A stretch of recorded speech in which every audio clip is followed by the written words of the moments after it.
শুভেচ্ছা, আমন্ত্রণ দেশ জনপদ লাইভে, সঙ্গে আছি আমি ইশরাত জাহান মনি। এবারে বিস্তারিত এবং শুরুতেই জানবো বাজার পরিস্থিতি। রমজান ঘিরে পর্যাপ্ত আমদানি হলেও বাজারে এখনো সংকট রয়েছে বোতলজাত সয়াবিন তেলের।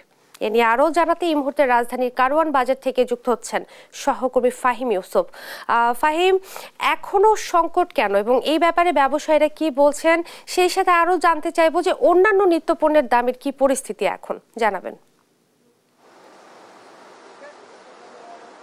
জি ইশরাত, আমি যদি প্রথমে বলতে চাই যে নিত্যপণ্যের যে দাম, বাজারের মূল্য কিন্তু বেশ খানিকটা কমই দেখা যাচ্ছে গত বছরের তুলনায়, এবং ব্যবসায়ী থেকে ক্রেতারা সকলেই কিন্তু আশানুরূপ কম পাচ্ছেন বলে জানিয়েছেন তারা।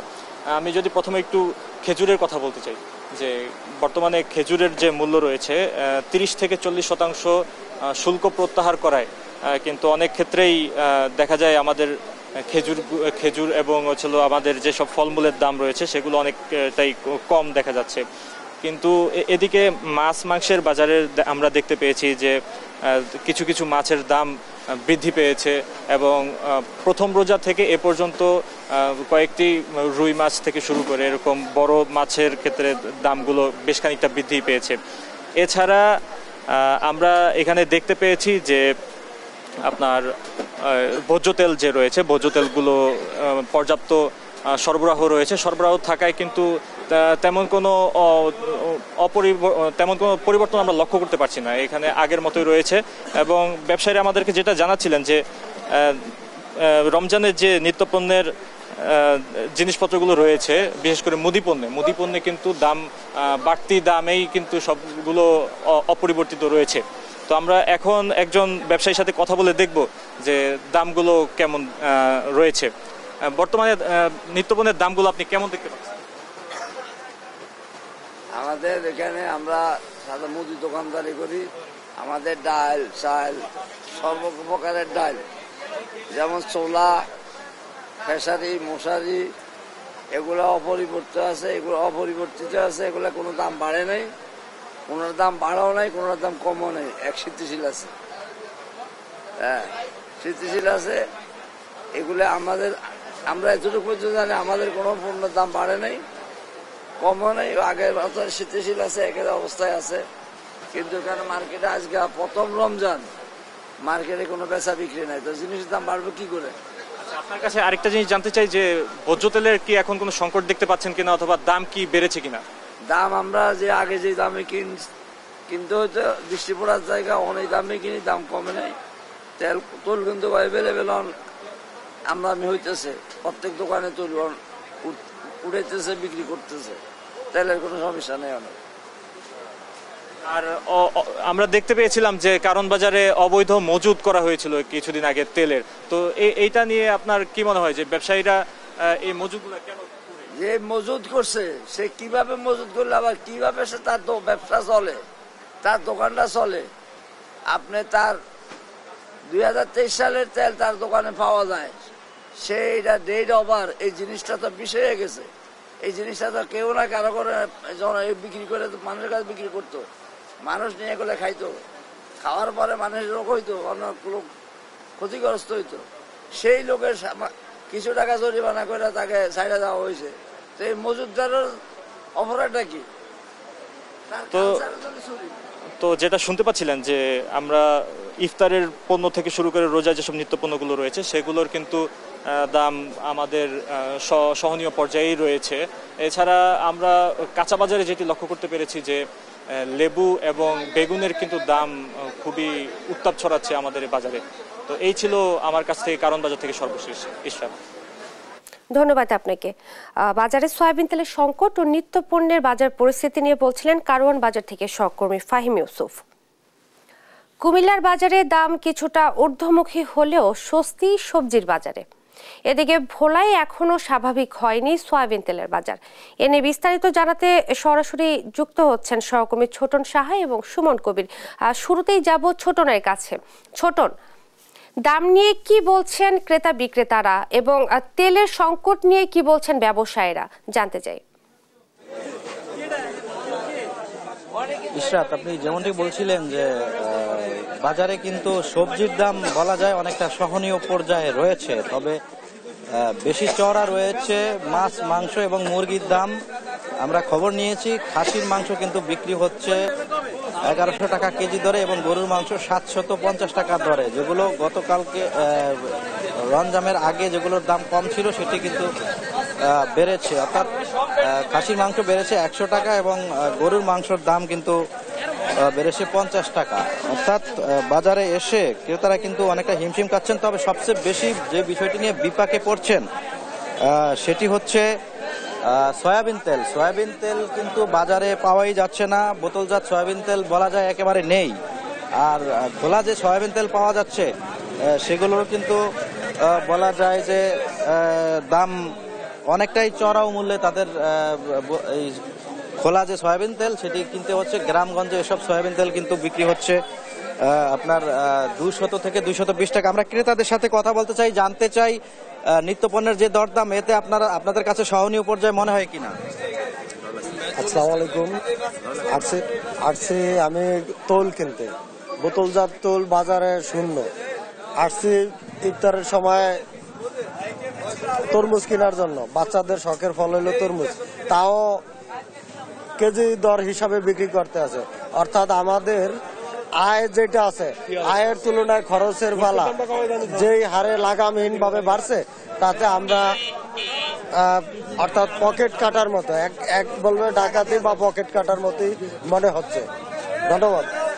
ধন্যবাদ আপনাকে। আসলে ক্রেতাদের যে অভিযোগ ইশরাত, তারা বলছিলেন যে এই বাজার দর পরিস্থিতি নিয়ে তারা সন্তুষ্ট নয়, বিশেষ করে মাছ, মাংস এবং যে তেল, এই ভোজ্য তেলের দাম অস্বাভাবিক হারে বেড়ে গেছে, যে কারণে ক্রেতারা সন্তুষ্ট নন। তবে আমরা ব্যবসায়ীদের সাথে কথা বলেছি, ব্যবসায়ীরা বলছিলেন যে আসলে কোম্পানিগুলো স্থানীয় বাজারগুলোতে এই সয়াবিন তেল সরবরাহ না করার কারণে কিন্তু দাম তাদের চড়া মূল্যে বিক্রি করতে হচ্ছে। অর্থাৎ বোতলজাত সয়াবিন তেল 2-1টি দোকানে পাওয়া গেল, বেশিরভাগ দোকানে কিন্তু পাওয়া যাচ্ছে না, এমনটি অভিযোগ কিন্তু ক্রেতারা করছেন।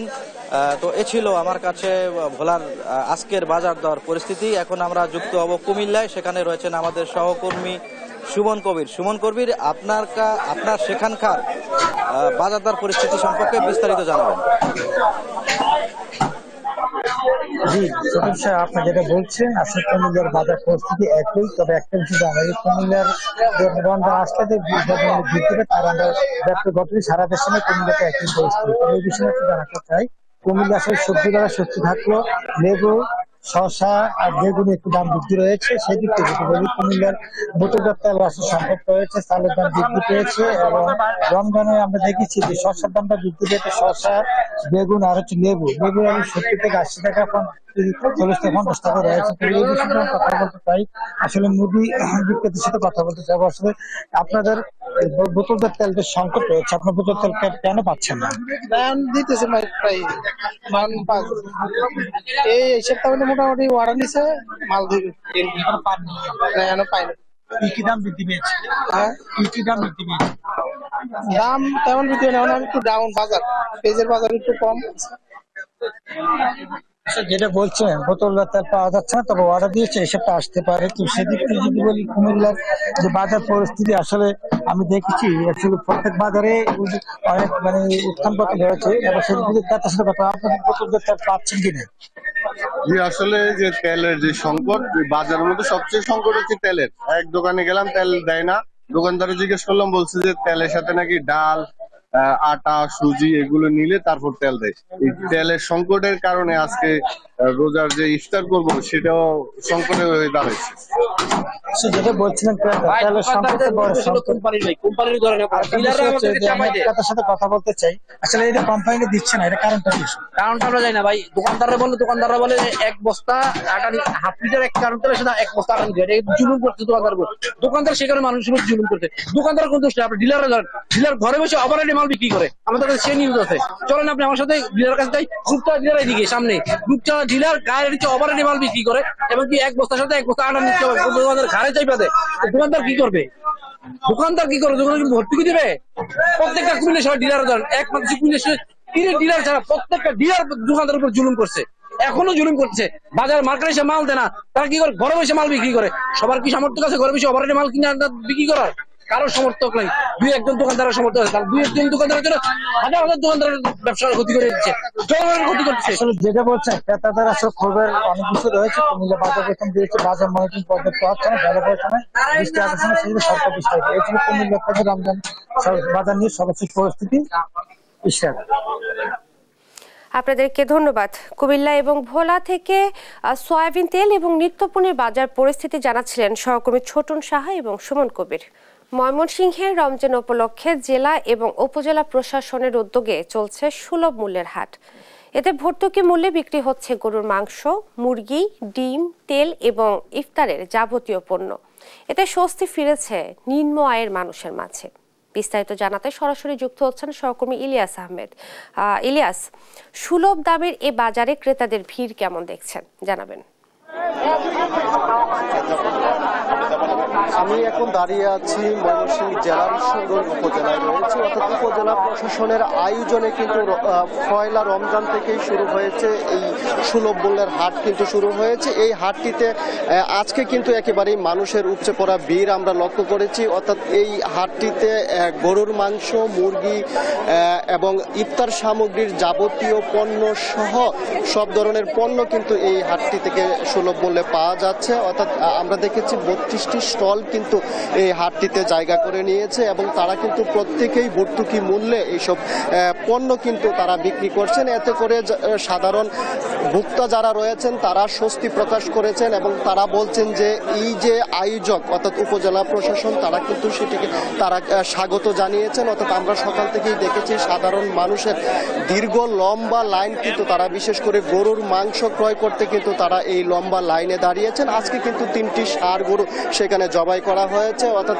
যারা সাধারণ ক্রেতা রয়েছেন আমরা একজনের সঙ্গে একটু যুক্ত হব, আমরা একটু জানতে চাবো যে গরুর মাংস আপনি কত করে কিনেছেন এবং এই হাটটি থেকে কি কি পণ্য সুলভ মূল্যে পাওয়া যাচ্ছে। জি ধন্যবাদ আপনাকে। যে ঈশ্বরগঞ্জ উপজেলা প্রশাসন যে একটা উদ্যোগ নিয়েছে, সুন্দর একটা উদ্যোগ নিয়েছে যে গরুর মাংস 650 টাকা ধরে, এবং এই উদ্যোগটা নেওয়াতে আমাদের ঈশ্বরগঞ্জ উপজেলার যত মানুষ আছে তারা কিন্তু অত্যন্ত খুশি হয়েছে। এবং এই উদ্যোগটা নেওয়ার কারণে তারা ফজরের নামাজের পরে কিন্তু এখানে এসে লাইন ধরেছে এবং লাইন ধরার পরে তারা কিন্তু আসলে তাদের যে মাংসের চাহিদা অনুযায়ী পেয়ে যাচ্ছে। তবে ঈশ্বরগঞ্জ উপজেলা প্রশাসন একটা নির্দিষ্ট লিমিট দিয়েছে যে 2 কেজির উপরে কেউ নিতে পারবে না, যাতে সবাই যাতে পায়। এবং স্যারকে আমরা বলেছিলাম যে স্যার পরবর্তীতে এরকম কার্যক্রমকে আর অংশগ্রহণ করা যায় কিনা। স্যার বলছে যে হ্যাঁ করা যাবে এবং পরবর্তীতে যদি কেউ এরকম মাংস নিতে চায় পরবর্তীতেও নিতে পারবে। তবে আমি ঈশ্বরগঞ্জ উপজেলাকে বলবো একটা মডেল, বাংলাদেশের জন্য একটা মডেল। কারণ বাংলাদেশের প্রত্যেকটি উপজেলাতে যদি এরকম মাংস বিতরণের একটা কার্যক্রম নেওয়া যায় আমার মনে হয় বাংলাদেশের প্রত্যেকটি মানুষের ঘরে মাংস পৌঁছে যাবে। বিগত যে দিনগুলোতে আমরা অনেকের ঘরে মাংস দেখতে পাই নাই, এখন হয়তো আমরা এই দিনগুলোতে মাংস প্রত্যেকের ঘরে দেখতে পাবো। ধন্যবাদ সকলকে। এখানে কিন্তু 1 কেজি মাংস অর্থাৎ সর্বোচ্চ 2 কেজি করে মাংস কিন্তু যারা ভোক্তা রয়েছেন তারা ক্রয় করতে পারছেন এবং 500 গ্রাম মাংস, 250 গ্রাম মাংস কিন্তু যারা আয়োজন করেছেন অর্থাৎ উপজেলা নির্বাহী কর্মকর্তা এরশাদুল আহমেদ। জানতে চাই এই হাটটি আয়োজন করার কারণ কি? বিসমিল্লাহির রহমানির রহিম। আপনারা জেনে খুশি হবেন আমাদের যে সর্বশেষ জেলা ভোক্তা অধিকার সংরক্ষণ পরিষদের মিটিং হয়েছিল গত মাসে, আমাদের জেলা প্রশাসক স্যার আমাদের সকল উপজেলা নির্বাহী অফিসারকে একটা নির্দেশনা দিয়েছিলেন সুলভ মূল্যের হাটটা করার জন্য এবং আমাদের এই আয়োজনটা করার জন্য বলেছিলেন আমাদের যে উপজেলা পরিষদ কমপ্লেক্স, এই কমপ্লেক্সের ভিতরে করার জন্য। এটা পবিত্র মাহে রমজানের আমাদের দিন মাস, মানুষ যেন কষ্টে, মানুষ যেন অস্থিতিশীল পরিবেশ সৃষ্টি না হয়, বাজারে যেন সিন্ডিকেট না হয়, সেটা যেন আমরা সুন্দরভাবে নিয়ন্ত্রণ করতে পারি। দলমত নির্বিশেষে সকলকে নিয়ে আমরা এই কার্যক্রম এখানে পরিচালনা করছি। তারা কিন্তু বলছিলেন যে সাধারণ মানুষকে স্বস্তি দিতেই কিন্তু এই হাটটির আয়োজন করা হয়েছে, অর্থাৎ সাধারণ মানুষ যেন রমজানে কষ্ট না করে, অর্থাৎ সবাই যেন নিত্য প্রয়োজনীয় পণ্য সুলভ মূল্যে কিনে কিন্তু তারা রমজান উদযাপন করতে পারে, সেই লক্ষ্যে কিন্তু উপজেলা প্রশাসন সেই হাটটির আয়োজন করা হয়েছে। অর্থাৎ পয়লা রমজান থেকে শুরু হওয়া এই হাটটি কিন্তু 28 রমজান পর্যন্ত চলবে। এই ছিল আমার কাছে ময়মনসিংহের ঈশ্বরগঞ্জ থেকে সর্বশেষ। ধন্যবাদ আপনাকে।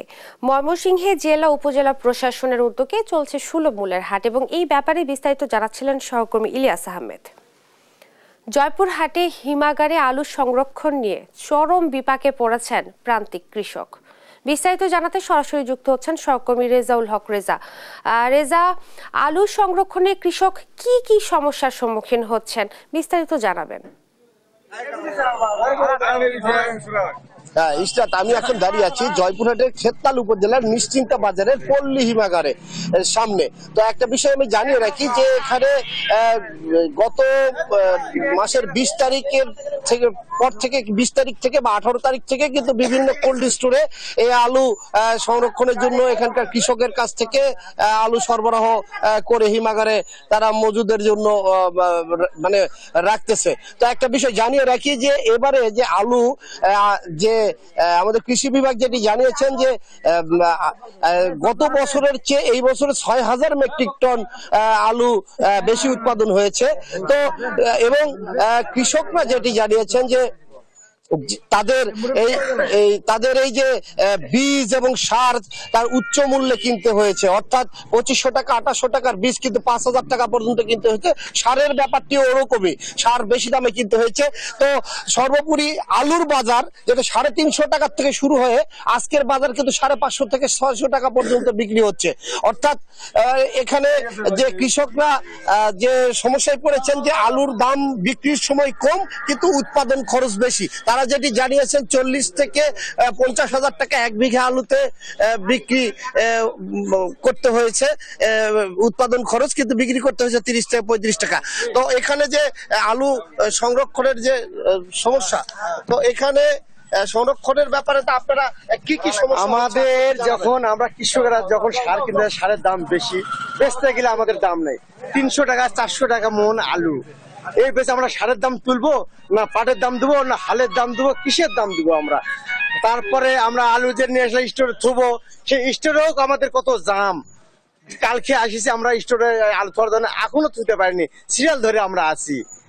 জানি না স্টোরে কুলি আছে কিনা, আল্লাহ পাকে ভালো জানে।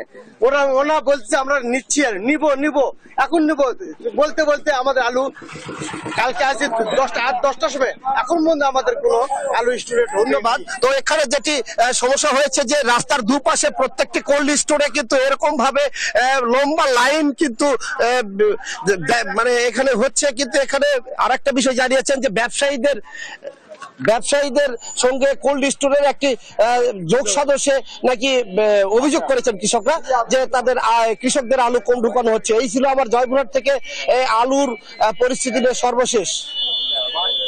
ধন্যবাদ আপনাকে। মানিকগঞ্জে জেলা সদর হাসপাতালের 5টি কিডনি ডায়ালিসিস মেশিনের 4টি নষ্ট। এতে ভোগান্তিতে পড়েছেন কিডনিজনিত রোগে আক্রান্ত রোগীরা। বিস্তারিত জানাতে সরাসরি যুক্ত হচ্ছেন সহকর্মী আব্দুল আলিম। আলিম, এ বিষয়ে হাসপাতাল কর্তৃপক্ষ কি বলছে জানাবেন। যেমনটি বলছিলেন যে মানিকগঞ্জ জেলা সদর হাসপাতালে কিডনি ডায়ালিসিস ইউনিটটি চালু করে 2020 সালের 23 সেপ্টেম্বর। এরপরে যে 5টি যন্ত্র দিয়ে কিডনি ডায়ালিসিস যে রোগী রয়েছে তাদেরকে চিকিৎসা দিয়ে আসছিল।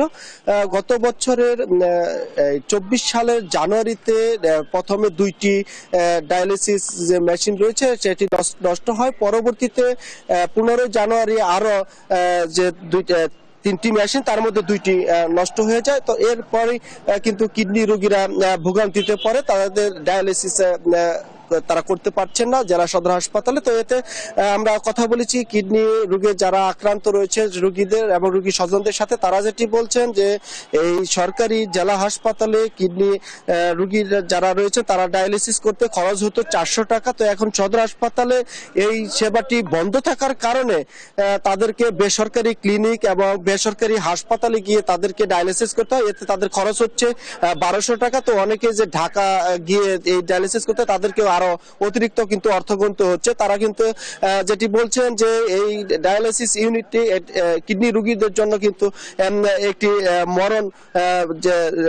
মরণ নাশক যে যন্ত্র, সেটি কিন্তু এই যন্ত্রটি যদি নষ্ট থাকে তাহলে কিডনি রোগীরা তাহলে কোথায় গিয়ে দাঁড়াবে? তারা যে সুচিকিৎসা সে সুচিকিৎসা থেকে বঞ্চিত হচ্ছে। তো আমরা কথা বলেছি হাসপাতাল কর্তৃপক্ষ যে রয়েছেন তত্ত্বাবধায়ক ডাক্তার বাহাউদ্দিনের সাথে। তিনি যেটি জানিয়েছেন যে তারা এই হাসপাতাল কর্তৃপক্ষ গত 15 জানুয়ারিতে তারা ঊর্ধ্বতন কর্তৃপক্ষকে পত্রের মাধ্যমে এই ডায়ালিসিস ইউনিটটি চালুর বিষয়ে তারা কথা বলে এবং যন্ত্র যাতে ঠিক করা হয় যার জন্য তারা চিঠি করে পরবর্তীতে একটি দল এসে তারা মেশিনগুলো পরীক্ষা নিরীক্ষা করে যায়, কিন্তু পরবর্তীতে তারা কোনো সিদ্ধান্ত দেয়নি। তো যে কারণে এখন পর্যন্ত এই ইউনিটটি সচল করতে পারেনি হাসপাতাল কর্তৃপক্ষ। তো জেলাবাসীদের দাবি যে এই হাসপাতালে, এটা জেলা হাসপাতাল, যে হাসপাতালে কিডনি ডায়ালিসিস ইউনিটটি যেন অতি দ্রুত যেন জনগণের জন্য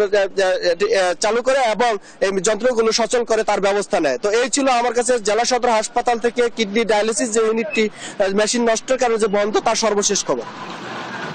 ধন্যবাদ আপনাকে। মানিকগঞ্জে সদর হাসপাতালের 4টি কিডনি ডায়ালিসিস মেশিন নষ্ট থাকার কারণে ভোগান্তিতে রোগীরা, এবং এই ব্যাপারে বিস্তারিত জানাচ্ছিলেন সহকর্মী আব্দুল আলী। রাজশাহীতে পুকুর উদ্ধারে উদ্যোগ নিয়েছে জেলা প্রশাসন। ভরাট করা পুকুর পুনরায় খনন করা হচ্ছে। বিস্তারিত জানাতে সরাসরি যুক্ত হচ্ছেন সহকর্মী কাজী শাহেদ। শাহেদ, এখন পর্যন্ত কয়টি পুকুর উদ্ধার করা সম্ভব হয়েছে জানাবেন? ধন্যবাদ ইশরাত।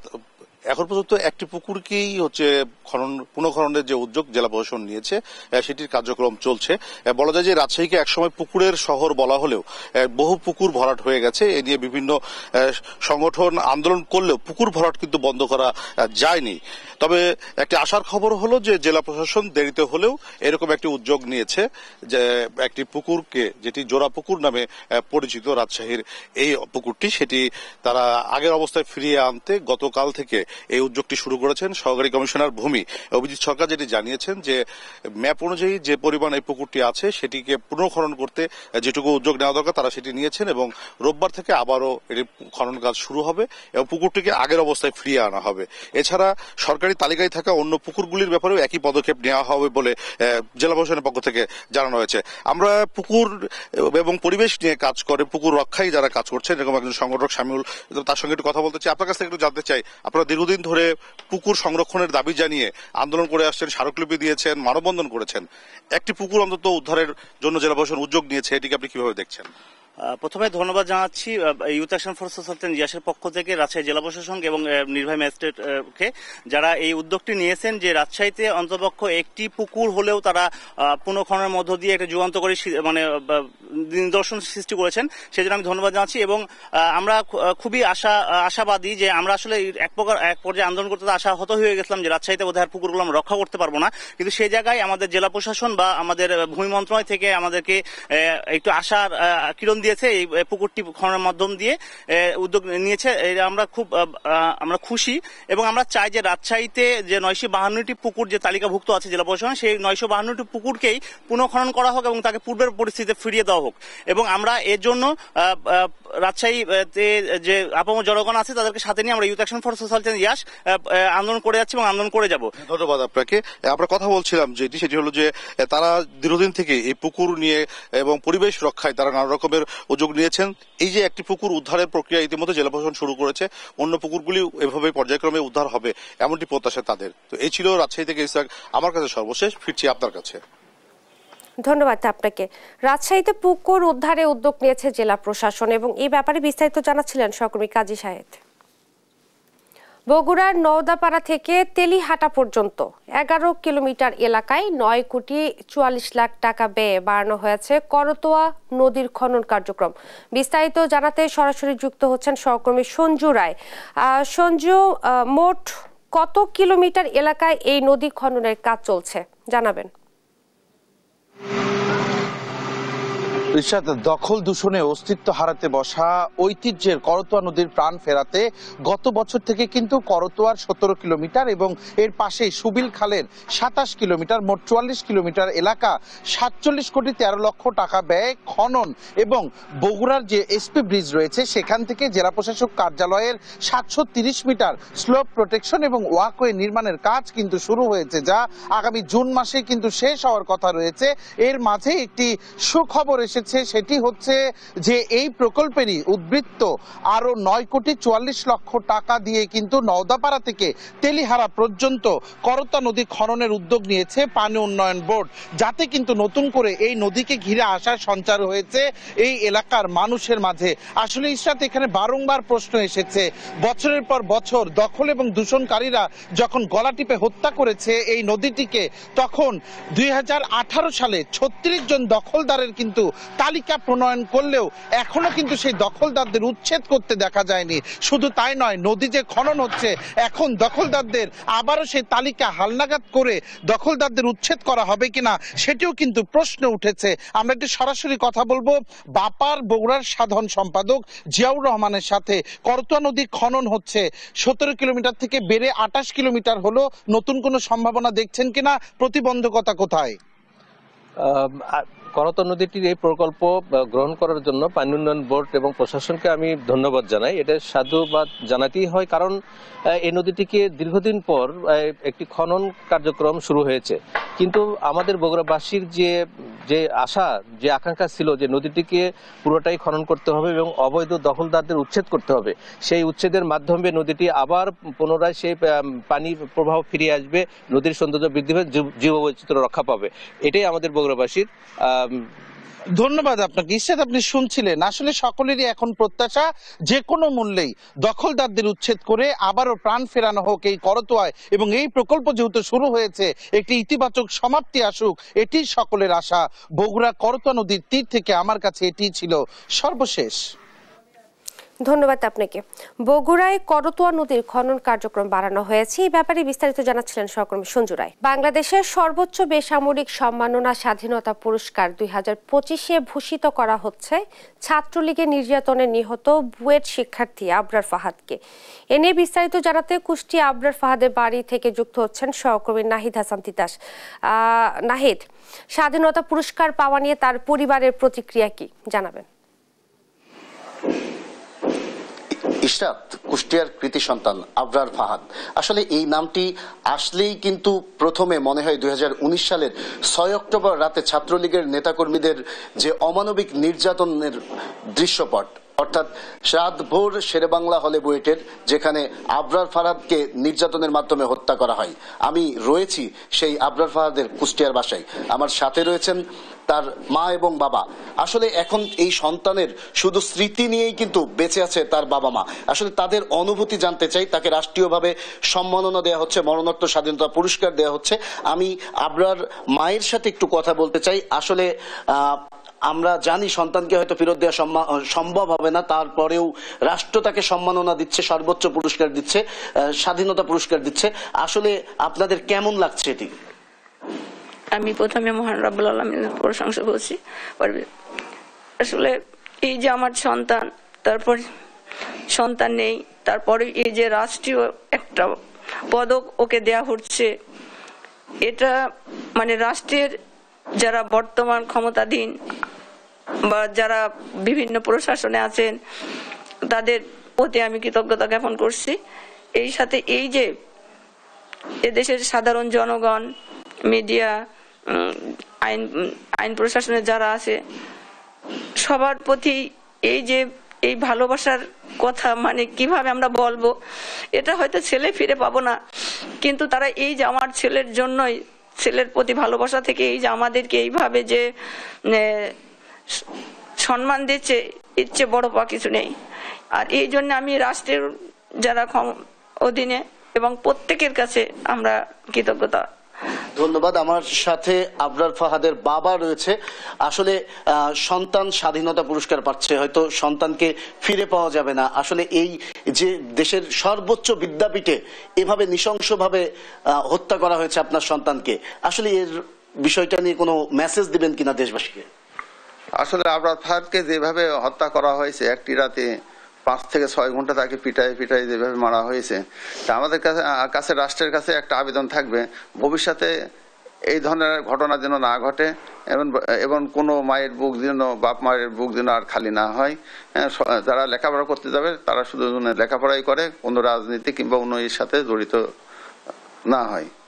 যেমনটি শুনছিলেন, আসলে আমরা আবরার ফাহাদের যে বাড়ি সেই বাড়িতে ছিলাম। আসলে এখন বাবা মার একটাই চাওয়া যে তার সন্তান যেন ভালো থাকে, বেহেশত নসিব হয়, আর যেন কোনো বিদ্যাপীঠে কোনো মায়ের সন্তানকে। কাছে সর্বশেষ খবর, ইশরাত। ধন্যবাদ আপনাকে। কুষ্টিয়া থেকে আমাদের সঙ্গে যুক্ত হয়েছিলেন নাহিদ হাসান তিতাস এবং আবরার ফাহাদের স্বাধীনতা পুরস্কার পাওয়া নিয়ে তার পরিবারের প্রতিক্রিয়া জানাচ্ছিলেন তিনি। স্টার সানডেতে সরকারের ছুটি ঘোষণা সহ 9 দফা দাবিতে সাতক্ষীরার আশাশুনিতে খ্রিস্টান অ্যাসোসিয়েশনের সমাবেশ অনুষ্ঠিত হচ্ছে। এ নিয়ে বিস্তারিত জানাতে যুক্ত হচ্ছেন সহকর্মী শরীফুল্লাহ কায়সার সুমন। সুমন, 9 দফা দাবিগুলো কি কি, আর দাবি আদায় তাদের আরও কোনো কর্মসূচি আছে কিনা জানাবেন। ইরশাদ, দাঁড়িয়ে আছি সাতক্ষীরার খ্রিস্টান অ্যাসোসিয়েশনের যে জেলা সমাবেশ, সেই সমাবেশ অনুষ্ঠিত হচ্ছে সাতক্ষীরার একেবারে প্রত্যন্ত আশাশুনি উপজেলার বটদল একটি প্রত্যন্ত ইউনিয়নের গির্জার সামনে দাঁড়িয়ে আছি। এখানে শত শত খ্রিস্টান নারী, পুরুষ, শিশু, কিশোর, কিশোরী সকলেই উপস্থিত আছে। তারা 9 দফা দাবি, বিশেষ করে ইস্টার সানডেতে সরকারি ছুটি ঘোষণা এবং একই সাথে সম্প্রতি যে সাতক্ষীরার বাটকেখালী সুলতানপুর যে খ্রিস্টরাজ গির্জার সামনে একটি ডাস্টবিন তৈরি করা হয়েছে, সেটি সেখান থেকে উঠিয়ে নেওয়া সহ 9 দফা দাবিতে তারা এই সমাবেশ আহ্বান করেছে এবং এই সমাবেশে এখানে উপস্থিত আছে খ্রিস্টান অ্যাসোসিয়েশনের জাতীয় নেতৃত্ব সভাপতি, তিনি এখানে উপস্থিত আছেন। তিনি একই সাথে হিন্দু বৌদ্ধ খ্রিস্টান ঐক্য পরিষদেরও অন্যতম সভাপতি নির্মল রোজারিও। তিনি জানাচ্ছেন 9 দফা দাবি কি কি এবং একই সাথে আপনাদের আজকের কর্মসূচির পরবর্তীতে আর কোন কর্মসূচি থাকবে। ধন্যবাদ জানাচ্ছি। আমি এসেছি এখানে বাংলাদেশ খ্রিস্টান অ্যাসোসিয়েশনের সাতক্ষীরা জেলা শাখার প্রতিনিধি সম্মেলন এবং এখানে সমন্বয় সভা হবে, সেখানে অংশগ্রহণ করার জন্য। আপনি যে কথাগুলো বলেছেন যে আমাদের কিছু দাবি দেওয়া আছে, এই দাবি দেওয়াগুলো 2003 খ্রিস্টাব্দ থেকে আমাদের প্রথম ছিল 5 দফা দাবি, পরবর্তীতে 7 দফা এবং তারপরে 9 দফা দাবি কি কি এবং আজকের কর্মসূচির পরে আপনাদের কি কর্মসূচি থাকবে? 9 দফা দাবিগুলোর মধ্যে প্রথম হলো যে ইস্টার সানডে আমরা সরকারি ছুটি চাই। আর এই বছর বিশেষভাবে আমরা দাবি করছি কারণ ইস্টার সানডের দিন পরীক্ষা দেওয়া হয়েছে। ইস্টার সানডের দিন যদি পরীক্ষা দেওয়া হয় আমাদের ছেলেমেয়েরা কিভাবে পরীক্ষা লিখবে, সেই জন্য সরকারের কাছে জোর দাবি জানাচ্ছি। একই সাথে আমাদের দাবি হলো যে আমরা চাই যেন ইস্টার সানডে। ধন্যবাদ আপনাকে। আপনি ইশরাত দেখতে পাচ্ছেন এখানে খ্রিস্টান নারী পুরুষ বিভিন্ন দাবি দেওয়া জানিয়ে যে নারী পুরুষরা এখানে আছে তারা কিন্তু এখানে উপস্থিত হয়েছে এবং তারা সেই দাবির প্রতি তারা স্লোগান তুলেছে, তারা বক্তৃতা রেখেছে এবং এই কর্মসূচির মধ্যে যদি বাস্তবায়ন না হয় তাহলে তারা পরবর্তীতে আরো কর্মসূচি ঘোষণা করবেন বলে জানিয়েছেন। এই ছিল ইশরাত, সর্বশেষ। ধন্যবাদ আপনাকে। স্টার সানডেতে সরকারি ছুটি এবং 9 দফা দাবিতে সাতক্ষীরার আশাশুনিতে খ্রিস্টান অ্যাসোসিয়েশনের সমাবেশ অনুষ্ঠিত হচ্ছে। এই ব্যাপারে বিস্তারিত জানাচ্ছিলেন সহকর্মী শরীফুল্লাহ কায়সার সুমন। ব্রাহ্মণবাড়িয়া শহরের তিতাস নদীর তীরে 300 বছরের প্রাচীন শ্রী শ্রী কাল ভৈরব মন্দিরে 6 দিন ব্যাপী শুরু হয়েছে মহাযজ্ঞ মহা উৎসব। উৎসবকে কেন্দ্র করে বসেছে লোকজ মেলা। বিস্তারিত জানাতে সরাসরি যুক্ত হচ্ছেন সহকর্মী মেহিদিনুর পরশ। এই উৎসব ঘিরে লোক সমাগম কেমন দেখছেন জানাবেন। আপনাকে জানিয়ে রাখি, ব্রাহ্মণবাড়িয়া শহরের 300 বছরের পুরানো শ্রী কালভৈরব মন্দিরের সপ্তশতী চণ্ডীযজ্ঞ উৎসব শুরু হয়েছে। 6 দিন ব্যাপী উৎসবের আছে তৃতীয় দিন। আর আর আর এসবকে কেন্দ্র করে যে ভারত, নেপাল, বাংলাদেশের বিভিন্ন প্রান্ত থেকে কিন্তু বিভিন্ন ভক্তবৃন্দরা আসতে শুরু করেছেন। তারা প্রথমে এসে ভিড় করে যে পূজার যে অর্ঘ্যফুল, বেল পাতা, ফল ভক্তি সহকারে কিন্তু নিবেদন করছেন দেবতার কাছে এবং তারা জীব এবং জগতের কল্যাণের পাশাপাশি দেশ ও জাতির কল্যাণ কামনা কিন্তু তারা প্রার্থনা করছেন। তো এই 6 দিন ব্যাপী এই অনুষ্ঠানকে কেন্দ্র করে এখানে কিন্তু এই যে তিতাস নদীর পাড়ে যে একটি লোকজ মেলার কিন্তু বসেছে। লোকজ মেলায় দেশীয় মাটির পাশাপাশি হস্তশিল্প, নাগরদোলা, বিভিন্ন মন্ডা মিঠাই, হাওয়াই মিঠাই সহ টেপা পুতুল সহ বিভিন্ন জিনিসপত্র কিন্তু স্থান আছে। তো এখানে শিশু কিশোররা কিন্তু লোকজ সামগ্রী কেনার জন্য এখানে ভিড় করছেন। যে শিশু কিশোর ছাড়াও কিন্তু বিভিন্ন বয়সের যে নারীরাও কিন্তু এখানে এসেছেন, এসে কিন্তু তারা তাদের পছন্দের জিনিস কিন্তু এখানে কিনছেন। তো তারা বলছেন যে মেলাকে ঘিরে কিন্তু তারা তাদের মধ্যে একটা উৎসব আমেজ রয়েছে। এছাড়াও মেলাকে কেন্দ্র করে বিভিন্ন রকমের হরেক রকমের কিন্তু খাবারের পণ্য কিন্তু এখানে বসেছে। সব মিলিয়ে একটি পরিবেশে বিরাজ করছে মেলাতে। আয়েশাত, আপনাকে যদি আমি মেলার চিত্র দেখাতে চাই যে এই 6 দিন ব্যাপী উৎসবকে কেন্দ্র করে যে মেলাকে এখানে প্রায় শতাধিকের মতো দোকান কিন্তু বসেছে এখানে। তো এখানে যে এই অনুষ্ঠানের যে পুরোহিত তিনি বলেছেন তারা মূলত এখানে জীব এবং জগতে দেশের শান্তিময় কামনায় কিন্তু তারা দেবতার কাছে প্রার্থনা করছেন। আর মেলায় সার্বিক নিরাপত্তা কিন্তু পুলিশ সার্বিক দায়িত্ব পালন করছে বলে আপনি জানিয়েছেন। এ ছিল আমার কাছে সর্বশেষ। ধন্যবাদ আপনাকে। ব্রাহ্মণবাড়িয়ায় তিতাস নদীর তীরে লোকজ মেলা অনুষ্ঠিত হচ্ছে, এই ব্যাপারে বিস্তারিত জানাচ্ছিলেন সহকর্মী মেহেদী নূর পরশ। এই ছিল এখনকার দেশ জনপদ লাইভ। পরের বুলেটিন দেখার আমন্ত্রণ রইল। ধন্যবাদ সবাইকে।